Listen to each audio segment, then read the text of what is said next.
Halo, kita kembali lagi untuk upgrade diri kita bareng-bareng lagi dengan lanjutin baca bukunya Rick Warren yang berjudul Jawaban Allah atas masalah-masalah hidup yang sulit. Nah, dan sekarang kita itu lagi bahas satu bab yang judulnya adalah bagaimana aku bisa bangkit dari kegagalan. Di video sebelumnya kita udah bahas bagaimana supaya kita bisa bangkit dari kegagalan. Rick Warren tuh ada bagi beberapa poin, yang mana poin pertama itu kita harus libatkan Tuhan dalam hidup kita. Kita harus libatkan Tuhan dalam hidup kita. Dan kemudian kita juga harus bertindak sesuai rencana Allah. Dan yang ketiga, kita harus berpegang pada janji-janji Allah. Nah, semua bacaannya udah kita baca bersama-sama di video sebelumnya. Jadi bisa cek di video sebelumnya. Dan sekarang kita mau lanjutin dari bab ini. Kita mau habisin bab ini, sisa dari bab ini, yang dimana Rick Warren memberikan subjudul itu adalah keberhasilan dapat terjadi dalam hidup Anda.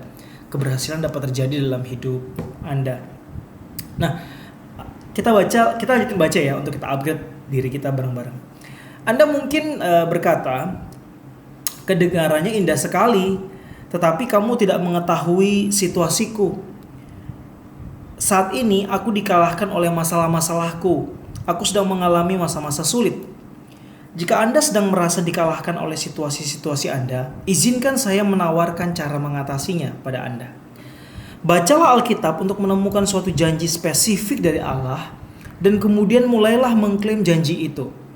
Mulailah mengharapkan Allah untuk bertindak, dan Anda akan mendapatkan bahwa janji Allah memberi harapan baru dalam situasi yang tanpa harapan itu. Keberhasilan sejati seringkali dimulai pada saat kegagalan. Wow.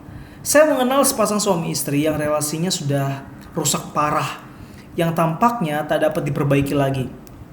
Tetapi mereka merasa Tuhan berkata kepada mereka, "Aku ingin kalian tetap bersama-sama, jangan menyerah. Aku ingin kalian tetap bersama-sama, jangan menyerah." Tanpa menerima petunjuk apapun dari luar, mereka mengambil sikap yang sama seperti yang dilakukan Petrus. Mereka berkata, "Tuhan, kami sudah berusaha lama sekali untuk mempertahankan pernikahan ini tanpa ada kemajuan. Namun karena Engkau menyuruhnya, kami akan tetap bertahan." Sekarang mereka memiliki pernikahan yang memuaskan dan pelayanan bersama yang dinamis. Perhatikan hasilnya ketika para murid melakukan yang diperintahkan Yesus kepada mereka.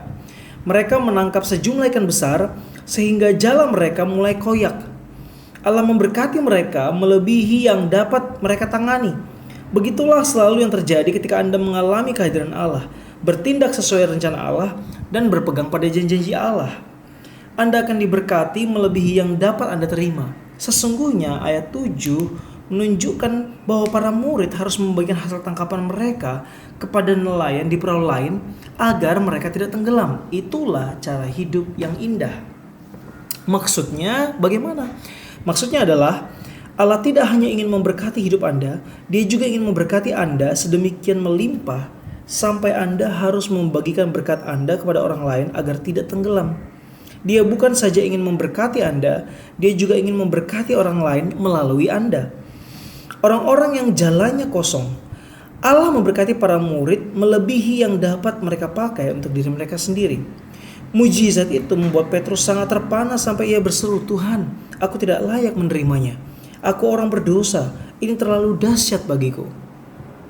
Yesus kemudian berkata kepada Petrus, "Jangan takut, mulai dari sekarang engkau akan menjala manusia." Lalu para murid itu pun menghela perahu mereka ke darat dan meninggalkan segala sesuatu untuk mengikuti Yesus. Peristiwa ini menjadi titik balik dalam kehidupan Petrus dan murid-murid lainnya. Bayangkan apa yang terjadi ketika kelompok nelayan itu sampai di darat. Mereka meninggalkan hasil tangkapan mereka yang terbanyak itu di pantai dan pergi mengikuti Yesus. Mereka sadar bahwa jika Yesus dapat melakukan mujizat sedahsyat itu, Dia tentu juga dapat melakukan apa saja yang Dia mau. Para murid tahu bahwa selama mereka mengikuti Yesus, kebutuhan mereka akan lebih dari tercukupi. Kristus akan memelihara hidup mereka apapun yang terjadi. Mereka menginginkan relasi dengannya yang lebih dari satu kali mujizat saja.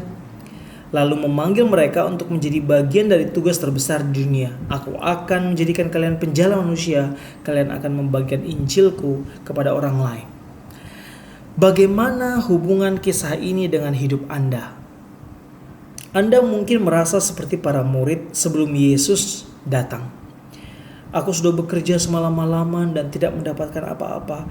Apakah ini menggambarkan sikap Anda dalam pernikahan Anda, pekerjaan Anda, atau persoalan pribadi Anda lainnya?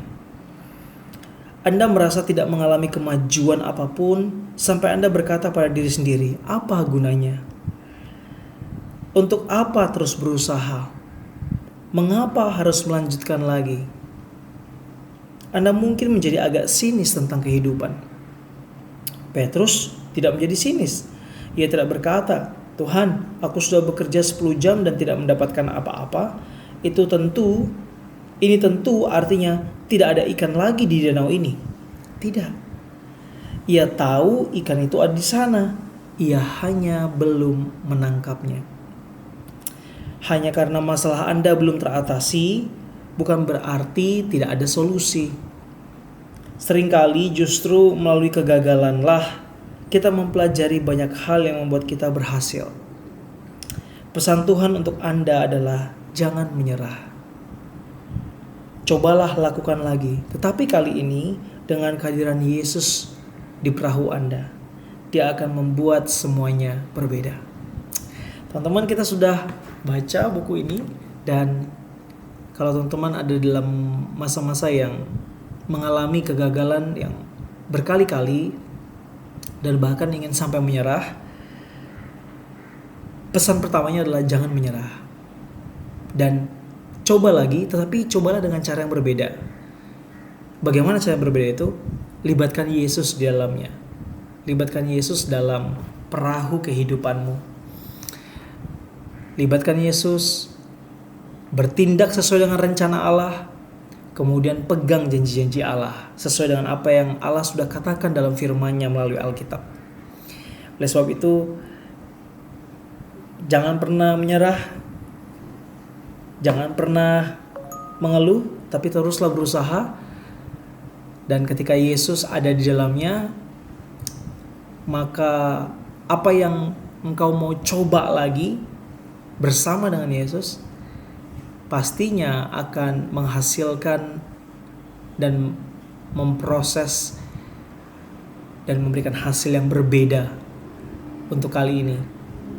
Jadi oleh sebab itu teman-teman, jangan menyerah, coba lagi dan libatkan Yesus, bertindak seperti apa yang Yesus sudah lakukan, dan kemudian berpeganglah pada janji-janji Allah, janji Yesus yang sudah diatur dalam firman-Nya.